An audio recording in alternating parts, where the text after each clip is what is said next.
Y bueno, pues patitos, estamos a 25. Perdón, eso es mañana. Será interesante el programa de mañana. Pero no, estamos al día 24 de abril de 1918. A diferencia de lo que sucede mañana respecto a una marcha del millón de personas, no el millón de hombres, que sucederá 2 años después con el doctor Luis Fárraca, eh, de la Nación del Islam. En 1993 hubo una marcha curiosa. Derechos que ahora son concebidos como tema buque, pero no, el 24 de abril de 1918 se produjo el primer enfrentamiento de la historia entre carros blindados durante la Primera Guerra Mundial. Un evento interesante, sobre todo teniendo en cuenta de que ahora muchos tal vez se habían retractado respecto de la idea hoy los carros de combate. Pero si eso es más obsoleto que el cagar a pulso. Eso está absolutamente descartado por toda la gente que hace la guerra. Ya lo que interesa es otros elementos más ligeros. El 8x8, el Pizarro, que tiene España, y otros blindados, pero ya el carro de combate, el tanque, concebido como un carro sobre todo los pesados, ya eso, señor, ha pasado a la historia. Y sobre todo teniendo en cuenta de que... ¿Cuánto ha pasado? 107 años. Solo 107 años de ese primer momento, de ese enfrentamiento primero, a pesar de que hubo participación, sí, 2 años ya antes respecto de carros blindados, respecto de la idea de tratar de aportar, pero no, en realidad nos encontramos con esa situación de que solamente en el 18, prácticamente al final, tenemos ahí la ofensiva de los 100 días por parte de los alemanes, después de lo que ha sucedido precisamente en marzo del 1918 en Brest-Litovsk, en la paz con los protosoviéticos, curiosamente con una presencia de Ucrania como delegación independiente de la de Trotsky, lo cual ciertamente es interesante para la memoria. Pero un enfrentamiento de dos carros de combate en un ámbito y en el otro, en choque de los dos bandos enfrentados, se produce el día 24 de abril de 1918. Ese es el momento. Nos encontramos ciertamente en el momento actual con la situación respecto de Gaza, sabiendo perfectamente que en el combate humano se decía que no era bueno para entrar con los carros de combate, sobre todo teniendo en cuenta de lo que había sido la primera y también la segunda guerra de Chechenia. El tema de entrar en Grozny, los carristas rusos, con la situación respecto de lo que suponía, teniendo en cuenta que después de la primera batalla aquella de Grozny, con todo lo que supuso, se efectuó en 94 al 96. En el 96 se efectuó la idea de la independencia más o menos formal del territorio de Chechenia, a pesar de que técnicamente no estaba reconocido, pero de facto era una independencia. Y luego la segunda, después de la situación de Putin para autojustificar su poder, que se produce en el año 2000, a la hora de laminar, sobre todo con la portezuela interior que tenían los cadirovitas, la idea de la venta para tratar de ganar ellos poder, como se sucedió con la venta más o menos acordada del movimiento independentista a través de... Y esto lo tenemos un conversatorio con Mariano López de Miguel, que conoce bien esta zona del Cáucaso, tanto la que vierte hacia abajo como la que vierte hacia arriba, hacia la República de Transcaucasia, que luego se dividió en 1922, se unió en 1922 y se dividió en 1922 Georgia, Azerbaiyán y Armenia, y también por esta zona también ha transitado Rubén Villamor en algún que otro libro que tiene también referenciado en este canal, o incluso un conversatorio precisamente con el autor.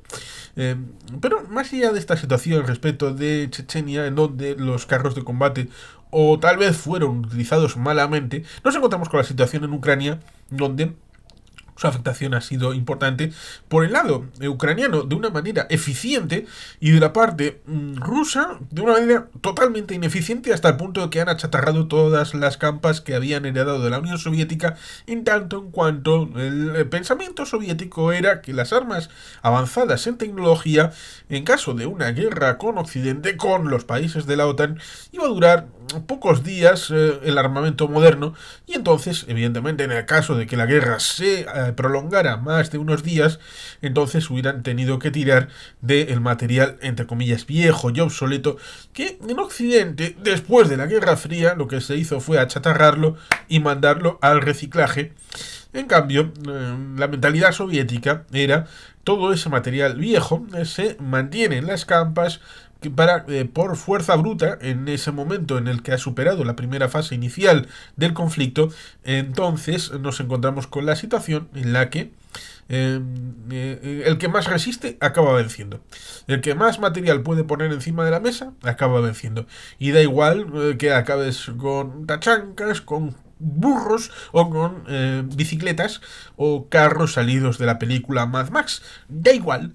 Siempre que puedas seguir, seguir y seguir metiendo presión al campo de batalla para avanzar, aunque sea a centímetros o a metros. Esa es la diferencia, tal vez. Por lo cual, el elemento carro de combate no está tan disfuncional como lo pudiera parecer.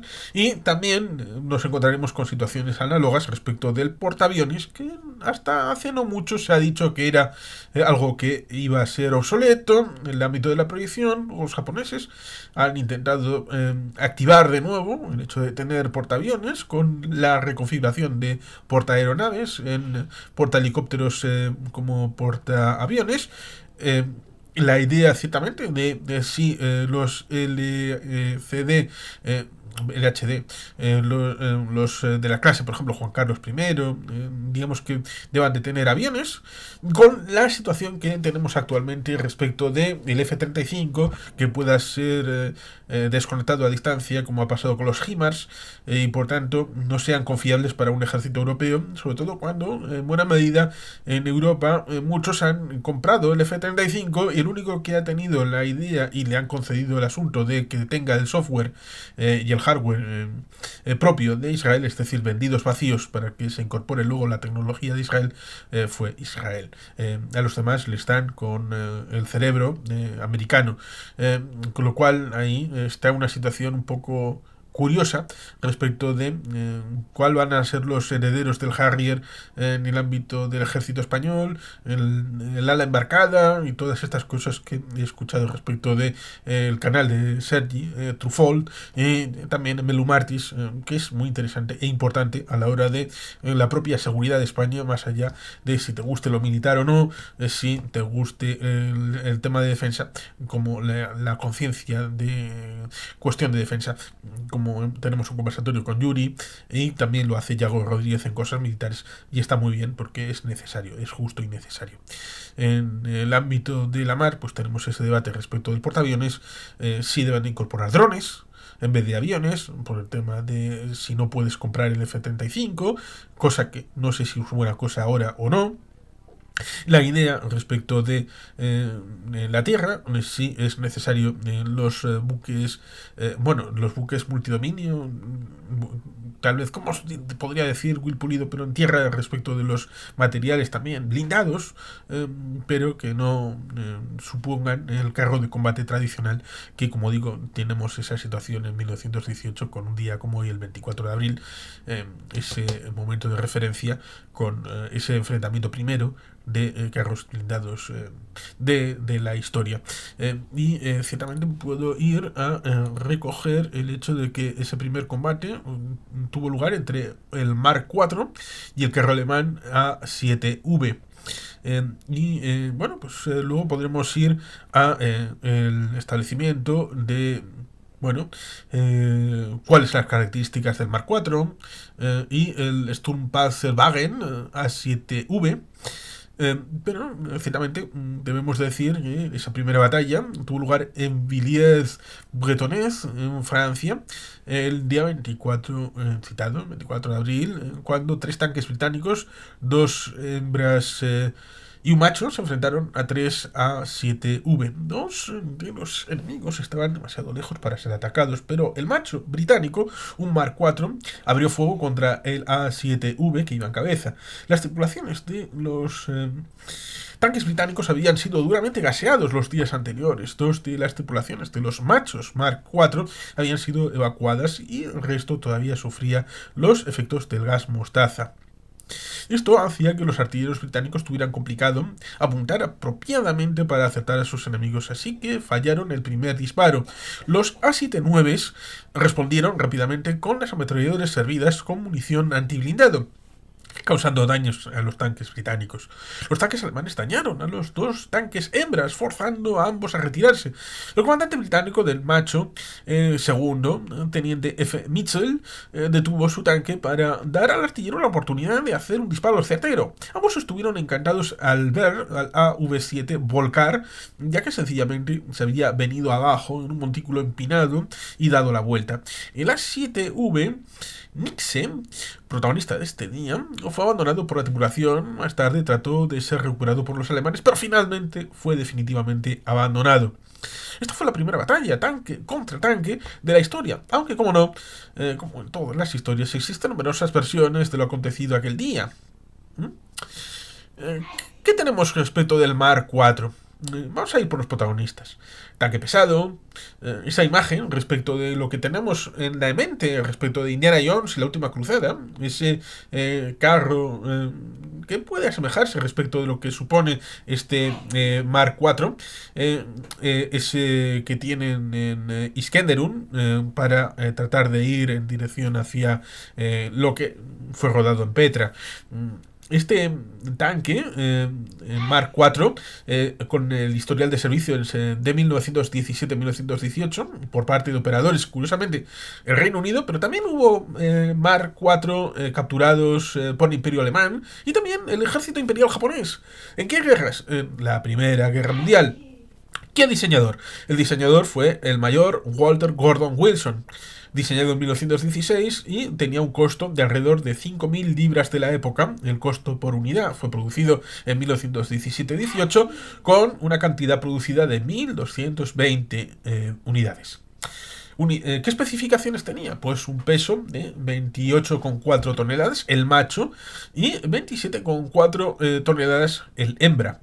Longitud 8,5 metros, una anchura de 4,12 metros el macho y una altura de 2,34 metros y una tripulación de 8 personas. La situación del blindaje era de 6 a 12 milímetros con un arma primaria, el macho de 2 por cañones el Hotchkiss QF de 6 libras C6 CWT con 332 proyectiles y el hembra tenía 5 por ametralladoras Lewis de 7,70 milímetros.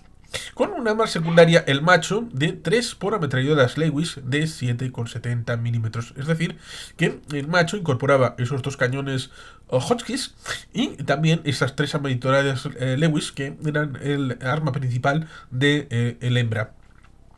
Tenía un motor Daimler de 6 cilindros en línea de gasolina de 105 caballos con una velocidad máxima de 6,4 kilómetros por hora. Casi corriendo, ibas más rápido que el Mark IV. Una autonomía de 56 kilómetros y una transmisión de 2 velocidades, hacia adelante y una hacia atrás.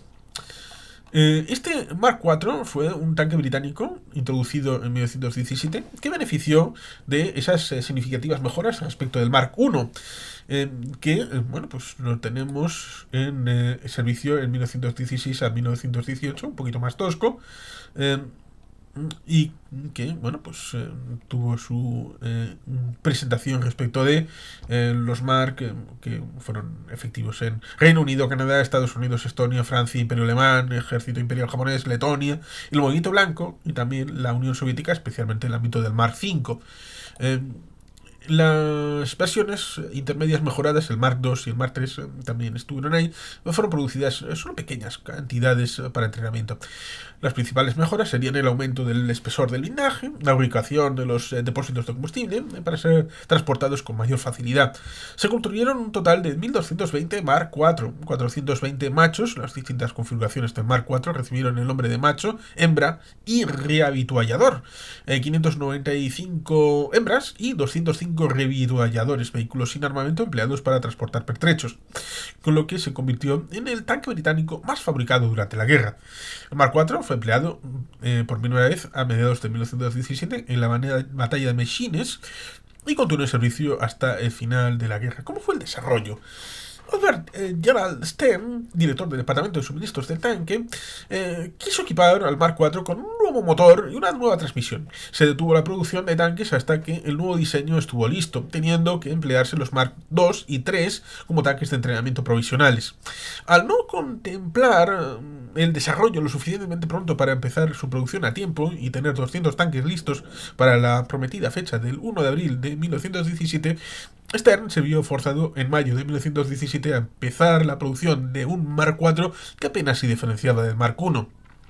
El Mark IV macho iba armado con esas citadas 3 ametralladoras Lewis, una en el frente del casco y las 2 en las barbetas, y 2 cañones en las barbetas. Ahora cañones de caña corta Hotchkiss QF de 6 libras 6 CWT. Dos de sus ametralladoras eran disparadas por los cargadores de los cañones. El Mark IV hembra iba armado con esos citados 6 ametralladoras, unas de ellas de repuesto. La decisión de estandarizar la ametralladora Lewis como armamento secundario se debió al espacio disponible dentro de los tanques. A pesar de su vulnerable cañón y su tendencia a sobrecalentarse o ensuciarse tras ráfagas prolongadas, la Lewis empleaba tambores compactos con capacidad de 96 balas. La ametralladora Hotchkiss era alimentada mediante un peine acortado a 14 balas para poder emplearse a bordo de tanques. Apenas el tirador había guiado la caída de las balas, seguía sobre el blanco. Cuando tenía que introducir un nuevo peine, el proceso se repetía. Hasta que no se desarrolló una cinta articulada de 50 balas en mayo de 1917, la Hotchkiss no volvió a ser nuevamente la ametralladora estándar para tanques. Los cambios causaron demoras, tales como adoptar el tanque para la voluminosa camisa de enfriamiento de la Lewis y más tarde problemas al almacenar los peines de ametralladora Hotchkiss en soportes diseñados para tambores de ametralladora Lewis. Este tanque introdujo el empleo de fajinas. Una fajina es un manojo de ramas atado a las cadenas de unos 3 metros de largo y un 1,4 de diámetro, transportado en la parte delantera del casco. Era soltada en las trincheras para permitir al tanque cruzarlas más fácilmente. Una gran cantidad de tanques Mark IV fueron empleados como bases para otros proyectos. En un intento por mejorar su capacidad de cruzar trincheras, se introdujo la cola del renacuajo, una extensión de los cuernos posteriores a las orugas. Sin embargo, demostró ser insuficientemente rígida y parece que no fue empleada en combate. Otras versiones experimentales se emplearon para probar radios, morteros, montados entre los cuernos posteriores y grúas de recuperación. Algunos de estos aparatos fueron empleados más tarde en tanques operativos. Los Mark IV también fueron los primeros tanques equipados con vigas desenzajadoras en talleres de campo. Una gran viga de madera, reforzada con chapa de acero, era almacenada sobre la parte superior del tanque encima de los rieles de paralelos. Así, el tanque, si atascaba, la viga era acoplada a las orugas, frecuentemente bajo fuego enemigo, siendo arrastrada bajo el vehículo y ofreciendo agarre. Tripulación, pues 8 personas, el peso, el citado, 28,4 toneladas el macho, 27,4 el hembra.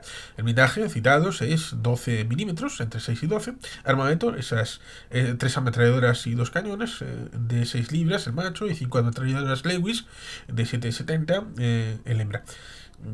El Mark IV fue fabricado por 6 empresas diferentes. El Metropolitan, el principal fabricante, Foster's of Lincoln, Armstrong Whitworth, Coventry Ordnance Works, William Burnmore and Company y Mirrlees Watson and Company, con la mayor parte de la producción empezando en 1917.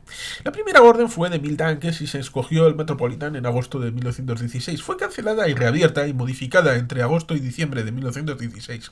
Los otros fabricantes contratados por producir no menos de 100 tanques cada uno estuvieron muy al margen del conflicto entre Stern y la oficina de guerra. Este Mark IV fue empleado por primera vez en grandes cantidades el 7 de junio de 1917, cuando un asalto británico sobre la cresta de Messines. Al atravesar terreno seco, pero sumamente removido por los disparos de artillería, varios de los más de 60 Mark IV se quedaron detrás de la infantería. Algunos hicieron importantes contribuciones, no obstante, a la batalla. En comparación a la batalla de Passchendaele a partir del 31 de julio, luego que una barrera de artillería de 24 días de duración destruyese todos los sistemas de drenaje y la gruesa lluvia que empapó el campo, el avance de los tanques fue sumamente difícil y no contribuyeron mucho. Los que se hundieron en el terreno pantanoso quedaron inmovilizados y fueron blancos fáciles para artillería alemana.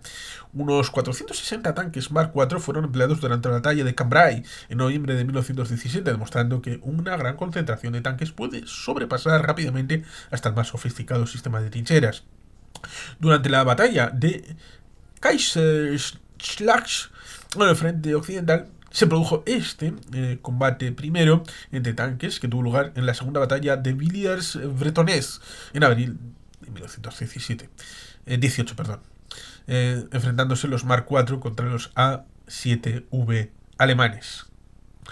Luego unos 40 tanques Mark IV serían capturados y fueron empleados por los alemanes como Beutepanzer. Beute significa saqueo o botín, con tripulación de 12 hombres en vez de 8. A algunos de estos tanques se les reemplazó sus cañones de 6 libras con equivalentes alemanes. El último Mark IV en servicio fue Excellent, un Mark IV macho retenido por la Escuela de Artillería Naval HMS Excellent en la isla de Whale. En los primeros años de la Segunda Guerra Mundial fue repuesto en estado operativo y llevado a tierra firme, donde su nueva carrera terminó abruptamente tras dañar varios automóviles. Pero, ¿con quién se encontró?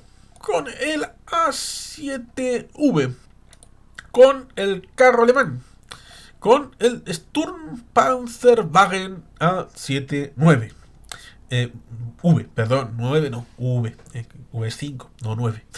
Era un tipo de tanque originario del Imperio Alemán, operador evidentemente del Imperio Alemán, Primera Guerra Mundial, producto 1918, cantidad producida 21. Es un tanque más cuadrado, con las orugas por debajo, cubiertas por la chapa que establece un poquito una idea más parecida a lo de abajo respecto de tanques más contemporáneos respecto de los años 20 y 30. Tenía un peso entre 30 y 33 toneladas, era más pesado, de longitud 7,34 metros, una anchura de 3,1 y una altura de 3,3 metros. Una tripulación de 18 hombres. Un blindaje frontal de 30, laterales y techo de 20 milímetros, un arma primaria de un cañón de 57 milímetros y una arma secundaria de 6 ametralladoras MG08-15 de 7,92 milímetros. El motor, curiosamente, dos Daimler de gasolina con cilindros de 200 caballos, 149 kW, relación potencia-peso, 6,5 caballos por tonelada, y una velocidad máxima en caminos de 15 km por hora y en campo a través de 5 km por hora. Consumía 500 litros. Una autonomía de entre 30 y 80 kilómetros con un sistema de rodaje de orugas Holt y una suspensión de amortiguadores verticales. Este Sturmpanzerwagen A75 fue un tanque utilizado por el Imperio Alemán cerca del final de la Primera Guerra Mundial. El A7V fue nombrado después de que el comité formado por Allgemeines Departement Abteilung 7 Verkehrswesen, Departamento de Guerra General, sección 7, Transporte, para llevar a cabo el desarrollo del tanque. En alemán, el tanque fue llamado Sturmpanzerwagen, vehículo blindado de asalto.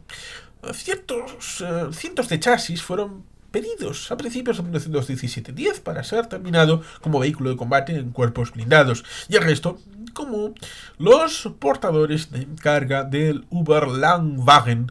El número de blindados se aumentó posteriormente a 20. Entraron en acción en marzo a octubre de ese año y fue el único tanque que produjo Alemania en la Primera Guerra Mundial que ganó estatus operacional. Después de la aparición en septiembre de 1916 de los primeros tanques británicos en el frente occidental, un comité fue formado por las alemanes Kriegsdepartement Abteilung Bergkehrsven. El proyecto recibió el título de A7V como medida de seguridad. El proyecto para diseñar y construir el primer tanque alemán fue colocado bajo la dirección de Joseph Vollmer, ingeniero y capitán de la reserva y uno de los principales diseñadores de automóviles de Alemania. Con alrededor de 30 toneladas debía de ser capaz de cruzar zanjas de hasta 1,5 metros de ancho, con un armamento que incluía un cañón en la parte delantera y otro en la trasera, así como varias ametralladoras y alcanzar una velocidad máxima de 12 km por hora como mínimo. La tracción se basó en la del tractor Holt, ejemplos de los cuales fueron obtenidos del ejército austríaco, que utilizó algunos para remolcar su artillería pesada. Después de que los planes iniciales fueron examinados por el ejército en diciembre de 1917, el diseño fue extendido a un chasis universal que podría utilizarse como base para un tanque o para un transporte de carga, Überlandwagen, vehículo de todoterreno. El primer prototipo fue completado por Daimler Motor en Gesellschaft en Berlín Marienfelde y probado el 30 de abril de 1917. Una maqueta de madera de una versión final fue completada en mayo de 1917 y evaluada en Maguncia con 10 toneladas de lastre para simular el blindaje. Durante el diseño final fue retirado el cañón orientado hacia atrás y el número de ametralladoras se incrementó a 6. El primer A7V de producción se entregó en septiembre del 17, seguido por el primer modelo de producción ya en octubre de 1917. Los tanques fueron entregados a las unidades de tanques de asalto 1 y 2, fundadas el 20 de septiembre de 1917, cada una con 5 oficiales y 109 suboficiales y soldados. La tripulación normalmente consistía de 16 soldados y 2 oficiales, comandante, conductor, mecánico jefe, 12 infantes, servidores de ametralladoras, 6 tiradores y 6 cargadores y 2 artilleros, artillero principal y cargador. La 7V estaba armado con 6 ametralladoras MG-08-15 Maschinengewehr 08 de 7,92 milímetros y un cañón de 57 milímetros en el frente. La variante hembra tenía 2 ametralladoras más en lugar del cañón. No se sabe si se empezaron a producir así o cuándo se transformaron. Algunas fuentes dicen que solo el chasis 501 tuvo variante hembra. El tanque tenía placas de acero de 20 milímetros en los lados y 30 milímetros en el frente. Sin embargo, el acero no era tan resistente como las placas blindadas, lo cual redujo su efectividad. Era suficiente para detener balas de fusil y ametralladora, pero no los grandes calibres. Proporcionaba protección comparable a los blindajes más delgados de otros tanques del periodo que usaban acero más duro. Estaba propulsado por 2 motores de línea de gasolina Daimler de 4 cilindros y 100 caballos, 74 kW, kilovatios cada uno. La máxima velocidad era de 15 km por hora en caminos y 5 km en todo terreno. Llevaba 500 litros de combustible. La suspensión de 24 ruedas se lanzó individualmente, una ventaja sobre los tanques británicos no suspendidos. Comparado con otros tanques de la Primera Guerra Mundial, la velocidad de la 7V era bastante alta, pero el vehículo tenía una capacidad todoterreno muy pobre y un centro de gravedad alto, lo que lo hacía propenso a atascarse o incluso a volcar en pendientes pronunciadas. Era tan lento como los tanques de la época, pero tenía muy pobre capacidad todoterreno y se atascaba con suma facilidad, como hemos dicho. El frontal, en forma de punta, no permitía ver con claridad el suelo, y su bajo piso dificultaba el cruzar las trincheras o terrenos pantanosos. Sin embargo, en terreno abierto permitía tener más potencia de fuego que otros vehículos blindados. Su relación potencia-peso era de 6,8 CV/tonelada. Caballos por tonelada, 5,1 kilovatios por tonelada, cruce de trincheras hasta los 2,3 metros y sobrepasar los obstáculos de entre 2 y 4 decímetros. Existen otros 30 chasis construidos sin blindaje y utilizados como transporte de campo. El A7V tuvo su bautismo de fuego el 21 de marzo de 1918. Fue desplegado al norte del canal de San Quintín. El A7V ayudó a detener un avance menor británico en el área, pero igualmente vio poca acción ese día. Su primer combate tanque contra tanque se produjo este citado día 24 de abril de 1918, cuando 3 A7V, incluidos el chasis 561, conocido como Nixie, que atacaban la trinchera de la infantería aliada, se encontraron con 3 Mark IV, dos tanques hembra y un macho, con un cañón de 57 milímetros, cerca de Villiers-Bretonneux. Durante la batalla los tanques de ambos bandos fueron dañados. Según el comandante del tanque líder, el segundo teniente Frank Mitchell, los Mark IV hembra tuvieron que retirarse tras ser dañados por proyectiles antiblindaje. Los Mark IV hembra no podían dañar al A7V con sus ametralladoras, entonces Mitchell atacó el tanque alemán líder, comandado por el segundo teniente Wilhelm Blitz. Disparó 3 veces y prosiguió con la infantería. Los dos restantes A7V se retiraron. Como el tanque del teniente Mitchell también se retiró, los otros 7 Wispel se encargaron de la infantería. Se perdieron 4 de estos tanques y no se sabe si algunos de ellos atacó los A7V que se retiraban. El tanque del segundo teniente Mitchell fue alcanzado en una oruga por un proyectil de mortero y fue abandonado. El A7V destruido fue recuperado más tarde por las fuerzas alemanas. De los 14 A7V puestos en acción ese día, tuvieron todos resultados limitados. 2 se volcaron al tratar de cruzar algunos agujeros. Otros tuvieron problemas con el motor o el armamento. Después de un contraataque, 3 terminaron en manos aliadas. Uno estaba inutilizado y fue desmantelado. El otro fue utilizado por los franceses como blanco para probar proyectiles y el tercero cayó en manos australianas. El A7V no fue considerado un éxito y Alemania planeó otros diseños, aunque el final de la guerra canceló todos los proyectos y prototipos como el Oberschlesien, el K-Wagen y la serie LK. El final de los A7V de la Primera Guerra Mundial fue en noviembre de 1918. Un número de ellos fueron destruidos con el fin de las hostilidades. 2 modificados A7V, uno de ellos llamado Hedy, fueron utilizados por las tropas del gobierno Freikorps para reprimir el desorden civil de Berlín de 1919. La producción de 20 tanques solamente hizo que su contribución fuera muy limitada y la mayor parte de los tanques, en total 180 Mark IV, utilizados por los alemanes en la Primera Guerra Mundial, eran tanques británicos o franceses capturados. Beutepanzer. Los franceses habían producido 3.600 Renault FT, el tanque más producido de la guerra, y los ingleses 2.500 de Mark I a 5. El A7V, recuperado del campo de batalla por las tropas británicas y australianas, Mephisto, se encuentra en el Queensland Museum de Brisbane, Australia, el último superviviente del A7V. Una réplica de A7V, nombrado Wotan, pero modelado en gran parte en Mephisto, está expuesta en el Deutsches Panzermuseum de Münster, en Alemania. El cañón de un A7V, posiblemente el cañón el 504 Schnuck, sobrevive en el Museo Imperial de la Guerra en Manchester, Reino Unido. Esta es, por lo tanto, la descripción tanto del Sturmpanzerwagen A7V como del Mark IV que se encontraron en esa realidad de ese combate un día como hoy, el día 24 de abril de 1918. Seguro que si alguien quiere conocer más, puede encontrar más conocimiento de esta batalla, de los que participaron aquí en internet. Y sin más, queridos patitos, es que ricasco, agur, berobat, Betty Gelpian.